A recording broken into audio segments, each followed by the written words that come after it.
Welcome back to Film Snob HQ. The road to Doomsday continues. We are getting almost halfway through Phase 5.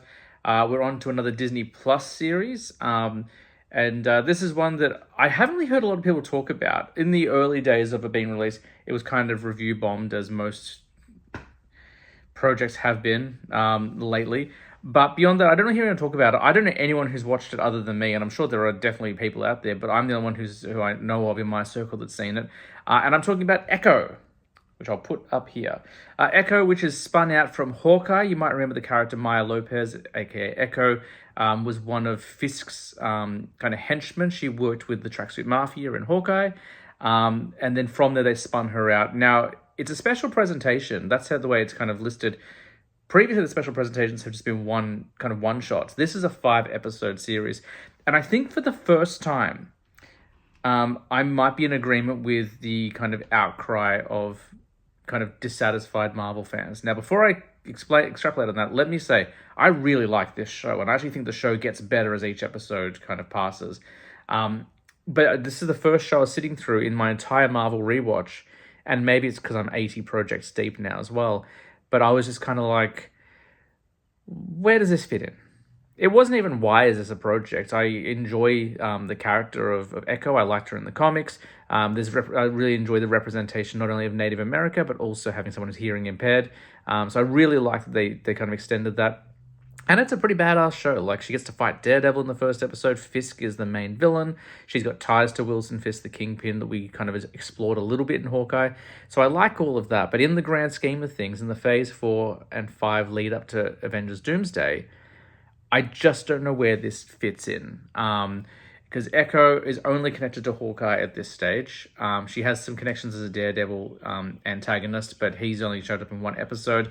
She has ties to Fisk, but Fisk is a Daredevil villain. And at the end of this series, the post-credit sequence is Fisk considering running for mayor, which we address in the first episode of Daredevil Born Again. But I don't know where we stand on Echo now. I don't really know what's next for her. I don't see her being part of Doomsday or Secret Wars. I hope I'm wrong, but I just don't. It kind of feels very self-contained. But anyway, regardless of that, throw that out the window, because I always treat them all on their own merits. If you take that out of the equation, it's a great show.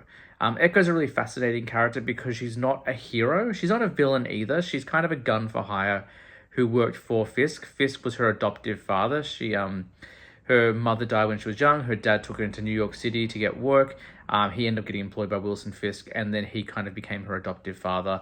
And it's very interesting. There's a lot of parallels between Fisk and Echo, the same way we saw Thanos and Gamora, especially in Infinity War. The idea of this kind of father figure who thinks he's this incredible father, but really it's a tale of abuse and kind of assumed love that isn't real. So that's really fascinating. Those parallels are really interesting. I like Fisk as a villain, more D'Onofrio as Kingpin as much as we can get. Although I will say I am starting to lose my faith in... Not faith. Fisk is less intimidating the more he loses. He lost to Daredevil twice in the Netflix series. He lost to Kate Bishop in Hawkeye. He lost to Echo in this. And then, of course, in the most recent seasons of Daredevil Born Again, he lost again. So obviously, in the lead up to him losing stuff, particularly in those Born Again seasons, he's really intimidating, but it does feel like he's got far more losses than wins at this point, so we need to mix up the villains perhaps. But that being said, I'll always come back for D'Onofrio. The show itself follows Echo, as I mentioned. She's grown up now. It's after the events of Hawkeye. She's gone back to her hometown, where she kind of disappeared quite quickly after her mother passed away. And she's going to be disappeared, and she's kind of just trying to re-piece her life back together and figure out her next steps. When she returns to her hometown, she finds that there's a criminal element there, and it seems they might have kind of correlation to Fisk. So she works on taking them down, and she wants to be the queen pin. She makes this comment a few times. She wants to be, if anyone's going to run, illegal activities or be a bad guy, she's going to do it because she can look out for her own people at least. There's a really fascinating spiritual element. If you're interested in Native American folklore at all, there's a lot of ties, a lot of flashbacks to kind of like 1200 BC and things like that, which really add to the lore, which is quite fascinating. There's some really great fights. Echo is quite resourceful. There's a moment where there's a skate rink where she's held hostage, and she uses a bunch of she MacGyvers some stuff together to take out some lights and fight some people. And then we have our final showdown with Fisk. And again, there's a spiritual nature to that as well. So all in all, it's quite entertaining. It's quite action-packed. It feels a little bit like Walking Tall. If you ever watched that movie Walking Tall with The Rock and Sean William Scott, I think it was Sean William Scott. Maybe it was doesn't matter. It doesn't matter. If you ever saw Walking Tall, it's kind of like this guy comes to his hometown and then is like laying out the law and saving it. And it felt a little bit like that, which I really enjoyed. So all in all, it's a fun show. There's some really great set pieces. Fisk is a great villain, as I mentioned, and I like that Maya is complicated. She's not this kind of straight-laced hero, more so even than Tony Stark. Tony Stark, obviously a hero, but has his own demons.